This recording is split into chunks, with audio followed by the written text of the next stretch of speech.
Selamat datang di channel Kontolodon. Channel ini adalah channel random ya guys ya.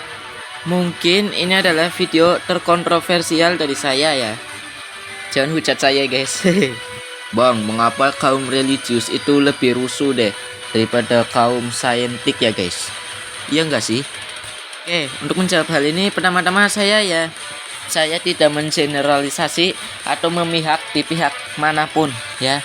Ini menurut pendapat pribadi saya sendiri dan dari pengamatan sih media-media. Inilah penyebab kaum religius itu lebih rusuh daripada kaum saintik. Pertama, tekstual. Yang pertama, kaum religius itu yang paling banyak tekstual. Jadi apa-apa itu berdasarkan teks yang dianut. Contohnya kayak di kitab dituliskan itu ya berarti itu. Contoh di surat ini kan ada penjelasan api di dasar laut. Lalu ada penelitian nih, ada gunung di bawah laut. Nah langsung dikait-kaitkan dengan ini dan langsung akhirnya kita itu bagaimana ya? Sesuatu yang ada di Al-Quran itu harus ada dan benar adanya. Nah tapi suatu kesalahan ini ya yang banyak dialami adalah jika tidak ada di Al-Quran maka ya berarti tidak ada. Nah itu akhirnya semua yang dianggap tidak ada di kitab itu akhirnya tidak ada. Padahal jika dipikir-pikir, kalau tidak ada penemuan itu maka kita hanya bisa mempercayainya, tidak bisa membuktikannya. Dua, pemikiran yang terlalu konservatif. Seperti yang kita tahu ya, yang mengatur dunia ini adalah Tuhan atau dewa ya. Konservatif ekstrim saya menyebutnya. Namun seiring berjalannya waktu, teknologi semakin canggih, sampai-sampai manusia menemukan teknologi genetik dan merubah makhluk-makhluk yang ada di bumi ini. Nah itu langsung ku yakin 100% ditentang oleh agama ya. Walaupun itu adalah sebuah kemajuan, tapi seperti yang kita tahu itu adalah hal yang tidak etis. Namanya manusia mesti akan mengedepankan efisiensi. Namun mau bagaimana lagi, akhirnya ini akan menjadi kontradiktif sendiri. Seperti yang kita tahu sayuran-sayuran yang ada di pasaran itu sebenarnya hasil rekayasa genetik guys. Atau dengan kata lain sudah diotak-atik dirubah-rubah oleh manusia. Apakah kita pantas merubah makhluk hidup seperti ini demi kita? Akhirnya kita akan mempertanyakan seperti ini. Karena ini adalah sebuah kemajuan. Ada yang menjawab, gak apa-apa ini halal. Akhirnya ada yang bilang ini haram karena kita telah mengatur-ngatur makhluk itu demi keuntungan kita manusia. Tapi kita membuat mereka menderita. 3. Terlalu fokus pada dunia akhirat. Oke, fokus di dunia akhirat itu adalah merupakan hal yang baik. Namun jika sudah berlebihan itu menjadi sangat berbahaya. Bisa-bisa jika tersenggol apa-apa langsung rusuh, ngamuk dan lain-lain. Contoh tragedi-tragedi perang antar agama. Itu karena mereka sudah fanatik pada agama, akhirnya mudah terjadi kekacauan. Yang perlu diingat ini bukanlah kesalahan agama atau karena perbedaan agama yang menyebabkan perang ini.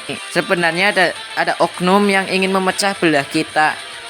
Contoh nih ya, ada satu orang ya oknum yang ingin membuat kita berpecah belah. Ya pertama mengejek agama yang berbeda. Lalu yang orang diejek itu terluka dan menyebarkannya. Aku ini diejek oleh agama itu loh. Nah, hanya orang yang agamanya sama itu merasa dirugikan juga. Dan akhirnya menyerang. Akhirnya saling membalas dan akhirnya perang.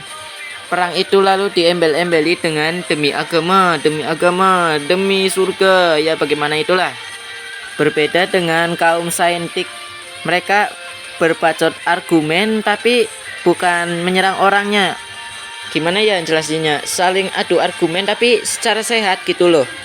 Misal ada teori ini. Nah, teori itu tidak akan mungkin disakralkan ya. Berbeda dengan isi kitab, mesti disakralkan dan bersifat suci. Nah, hal ini yang membuat kadang-kadang orang itu menjadi lupa dan menyimpang. Karena yang baca itu tekstual guys. Akhirnya menciptakan dilema bagi yang tidak paham. Yang keempat, tidak rasional. Kebanyakan kaum religius itu berpikir secara tekstual, secara ada tulisan, secara tulisan linguistik apa ya? Iya, linguistik. Tanpa memikirkan berpikiran logis. Mereka menjadikan agama sebagai simbol kebanyakan. Akhirnya untuk menjawab semua itu, apa-apa itu hanya ada di kitab. Contoh nih, doa ya. Ya Allah, semoga saya dapat duit. Tapi ya nggak kerja guys, nggak kerja.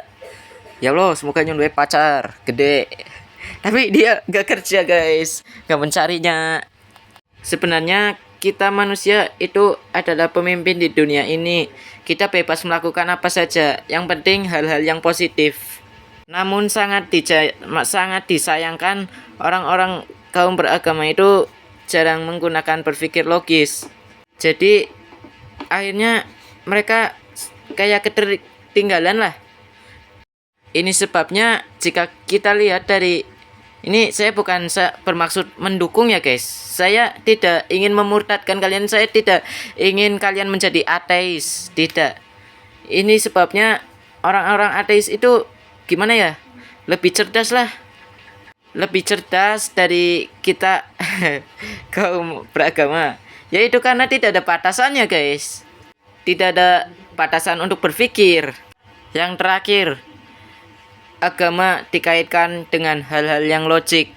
Sebenarnya agama dan pemikiran logis itu berbeda banget guys. Tidak bisa disamakan sebenarnya. Jika kita adu argumen dengan kaum ateis, pasti kaum agamawan akan kalah. Karena ya emang tidak bisa gimana ya, tidak bisa dilogikakan guys. Ya contoh nih guys. Contoh. Tapi tolong guys, ini saya tidak ingin kalian menjadi ateis kan?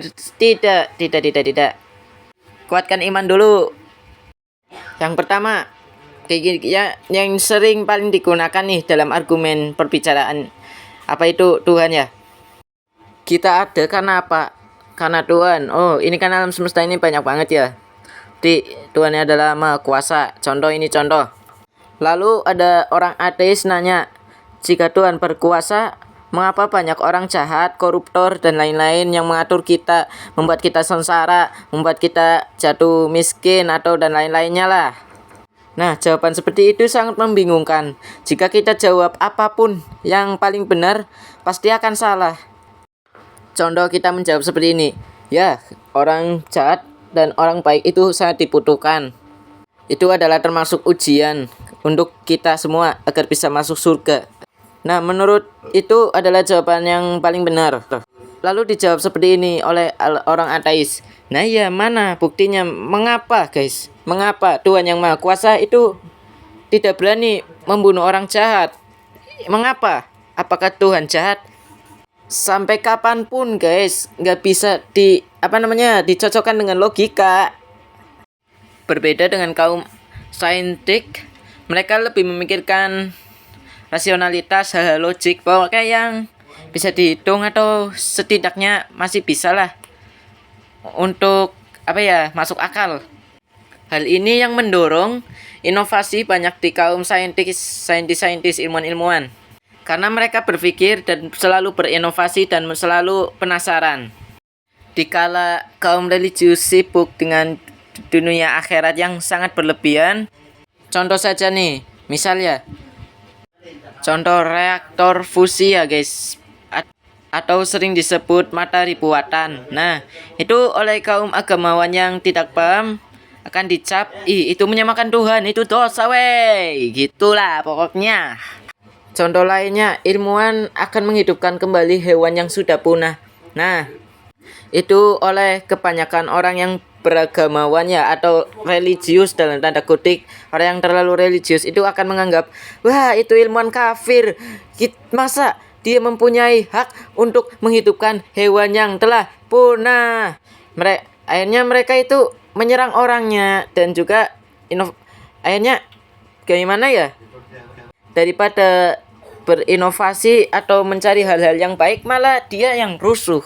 Akhirnya ya begitulah. Kesimpulan ya guys, bukan berarti jika beragama makin bodoh, tidak guys. Sebenarnya jika makin beragama makin cerdas, tapi hal yang perlu dipikirkan adalah mental guys. Jadi jika pemikiran kita benar, ya dalam tanda kutip ya guys, tidak negatif, dengan pemikiran logik yang dipisah dengan agama, pasti itu akan bagus guys. Karena kita membutuhkan agama sebenarnya. Tanpa agama itu nanti dunia bisa kacau guys. Pembunuhan jadi halal, mencuri jadi halal, semuanya akhirnya menjadi bertahan hidup. Bukan, akhirnya tidak bisa berinovasi dan peradaban bisa mundur. Itulah mengapa pentingnya agama. Saya tidak menyuruh kalian untuk menjadi kaum ateis, dan bagi kaum ateis saya tidak memajukan Anda. Pokoknya terserah kalian semua lah, terserah kalian semua. Hal yang penting di sini adalah bukan salah agamanya, tapi bukan juga orangnya, tapi adalah sifat. Kita harus hindari sifat-sifat yang buruk, ya. Bukan berarti kayak misalnya ada orang itu, wah itu Ustadz cabul, kita harus hantam orangnya. Jangan guys, kita jangan tiru, kita harus hindari sifatnya itu, hindari sifat. Lalu kita bicarakan mengapa Anda begitu, ini begitu. Nah, kita jangan serang orangnya, jangan. Kita harus saling menyadarkan. Nah, itu adalah penyelesaian masalah. Seperti yang kita tahu manusia lebih ego lah ya guys. Jadi ya akan jadi sulit. Itu juga didukung dengan seton. Tamat. Seperti yang kita tahu, berusaha. Semua agama menyuruh kita untuk berusaha. Sesulit apapun pasti bisa, ada kemungkinan bisa. Semustahil apapun pasti ada kemungkinan kecil bisa. Kesimpulannya adalah belajar ya guys. Mantap. Agama menyuruh kita untuk belajar. Semua agama itu positif semua, mengajarkan kita hal-hal yang positif. Tidak ada mungkin yang menyimpang, tidak ada.